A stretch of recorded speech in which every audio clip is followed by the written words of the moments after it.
যাকে দেখে আমি হয়ে উঠেছিলাম জোনাকি থেকে জ্যোৎস্না, যার প্রেম পাওয়ার জন্য পৃথিবীর প্রেম পড়া হলো না, জগৎকুল নাম দিল তার প্রেমিকা। তাকে দেখার পর চাঁদ, ফুল কিংবা প্রজাপতি কেউ সুন্দর মনে হয়নি।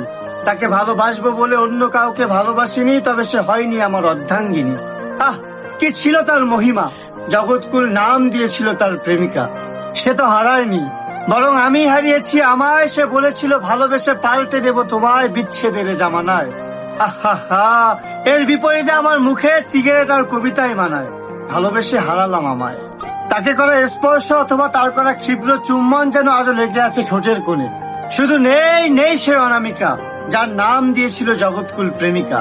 আমি শুনেছিলাম পৃথিবীর মানুষেরা চাইলে সবকিছু হতে পারে, তাই আমি চাঁদ, সূর্য, মহাবিশ্ব চাইনি হতে।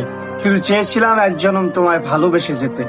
তোমার শূন্যতায় ক্লান্ত আজে ফুসফুস, তুমিহীন বেড়েই চলেছে বুকের বাতাসের ব্যথাটা। আমি এখনো বিশ্বাস করি তুমি ছিলে পৃথিবীর শ্রেষ্ঠ প্রেমিকা।